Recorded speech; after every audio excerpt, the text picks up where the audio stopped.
कह वेदा कि भाई यमराज आख्या था उठ अमरीश पूरी तरह टाइम हो गई, उठ अमरीश पूरी तरह टाइम हो गई, चल अगा लग। वो परेशान हो गया अमरीश पुरी आके यार मेरे को तो खरबा रुपया मिलियंस विच मैं वदा अजे तक मैं उन्होंने खर्च। बिस्मिल्लाहिर्रहमानिर्रहीम, अस्सलाम वालेकुम जी, क्या हाल है? तबीयत से ठीक है? मैं हाँ इकराम लगता तुम वेदे पे मेरा यूट्यूब चैनल वेलकम व्लॉग्स ते जनाब माशाअल्लाह मौसम बहुत ही प्यारा बने हुआ, धुप बिल्कुल भी कोई नहीं निकली हुई यार। मैं आज तुहाडे अग्गे एक बहुत ही वड्डी गल दस्सण लाना। अल्लाह पाक दी जात दा नाम है। मैं अगर तुहाडे कोल होवां मैं तुहाडी पैरी हाथ ला के गल आखनी आई, मिन्नतां करनियां कि खुदा दा वास्ता ने, खुदा दा वास्ता ने, जिंदगी बहुत थोड़ी है। 60 साल 70 साल 80 साल 90 साल 100 साल तक दी जिंदगी भी अगर तुहानू मिल वैंदी तो वह भी यहीं लाग वैनी, तुहानू पता कोई नहीं चलना। जिंदगी दा दारोमदार बहुत ही छोटा। खुदा दा वास्ता ने मेरिया इन्हां 3-4 नसीहतां ते जरूर अमल करिया है। ए यार ए माल ए दौलत ए कोठी ए कार ए बंगले ए धन ए मन ए सब कुछ इत्थां ही रह वैना ने। खुदा पाक दी जात दा नाम ने मेरी इन्हां नसीहतां ते अमल करिया है। मैं वध अज बड़ा मजबूर हो के पे वीडियो बनाना। और हदीस पाक विच भी है कि जो अच्छी बात तुम सुनो उसको दूसरों तक पहुँचाओ। ये हदीस पाक विच भी आया। तो खुदा दा वास्ता ने मैं अगर तुहाडे कोल होवां मैं तुहाडी पैरी हाथ ला के गल मनवानी आई कि अल्लाह दी जात दा नाम ने किसी नू धोखा ना देवे है, किसी दे अग्गां झूठ ना बोलिया है, सच बोलिया है, हमेशा लोगों की मदद करे है। यार 60 70 80 90 100 साल की जिंदगी एडी मैंने कोई नहीं रखती ना। तो तुस जनाब इत्थे परमानेंट वीज़ा लैके आयो, जिंदगी का कोई विसा नहीं, कोई विसा नहीं, कोई विसा नहीं। किसी टाइम भी अल्लाह पाक दी जात तुहानू अपने कोल वापस बुला लेना। उत्ते हिसाब किताब जिस टाइम देसो उस टाइम अल्लाह पाक दी जात नू किवें हिसाब देसो। यार किन्ने तुसी छोटे छोटे गुनाह हर रोज़ करते हो, तुहानू पता भी नहीं चलता।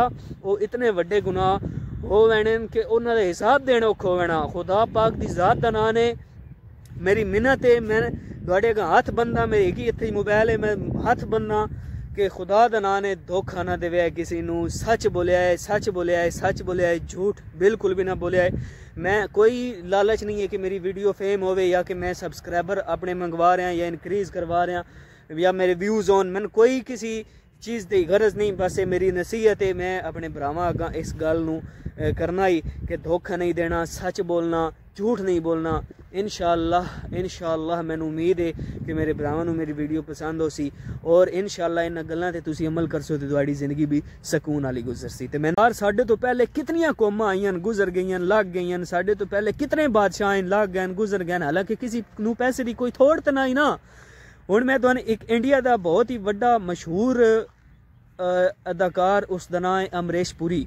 उसकी तुहानू गल दसा कि उस अपनी मर्दी वारी ना उस अपने एक खत लिखा, उस दे विच उस आख्या कि भाई ना साडे आदन ना मुसलमान के भाई इजराइल आया रूह कब्ज़ करन लई ते इंडिया वाले आदन यमराज आया रूह कब्ज़ करन लई।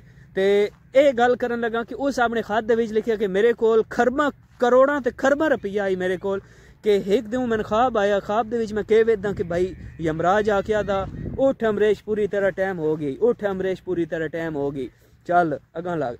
वो परेशान हो गया अमरीश पुरी आके यार मेरे को तो खरबा रुपया मिलियंस विच मैं वदा अजे तक मैं उन्होंने खर्चना वे, मेरे को टाइम कोई नहीं होने वाला तेरे नाल वैने वाला, तू वन। उस अमरीश आख्या यमराज चल ए मजाक दा टाइम नहीं।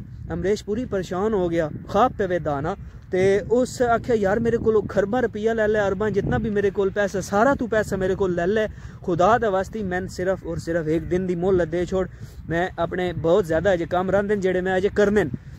यमराज आखे यार यही नहीं हो सकता, मैं होर भी बतेरियां रूहां कब्ज़ करनियां, तू टुर अगा लाग। अमरीश पुरी आखे यार मेरे को बंगले ले ले, कोठियां कारां ले ले, मैंने 1 मिनट का टाइम दे छोड़, मैं एक लैटर लिखना। यमराज के अनुवाद ने इमोशनल हो गया, जज्बाती हो गया, उस 1 मिनट का टाइम दे छोड़िया। अच्छा हुण उस 1 मिनट दे विच उसके लिखिया, उस लिखिया कि यार जिंदगी का कोई विसा नहीं, किसी टाइम भी ए जनाब रूह कब्ज़ हो वैनी और उत्ते असी चलिया बैना ते भरोसा कोई नहीं। पैसा दौलत कोठी कार बंगला ए कख भी नहीं, कख भी नहीं, ए हैंज लग वैना ते हैंज ही होंदा। ए किसी दे उत्ते विसा ना करो। अल्लाह दा नाम ने, अल्लाह दा नाम ने, सच बोलिया करो, झूठ ना बोलिया करो, धोखा ना दो, माँ प्यो की खिदमत करो। मैं अज ये वीडियो बनाई है, मैनू उम्मीद है कि मेरे भरावां नू मेरी वीडियो पसंद हो सी। ते नमाज 5 टाइम दी पढ़ो, कुरान पाक दी तिलावत करो ते इंशाअल्लाह तुहाडी जिंदगी विच सकून आवे सी। ते मैंने दो इजाजत, अपना रखे ख्याल, दुआ मच करे याद मिलसा एक नंबर लोग। अल्लाह हाफिज़।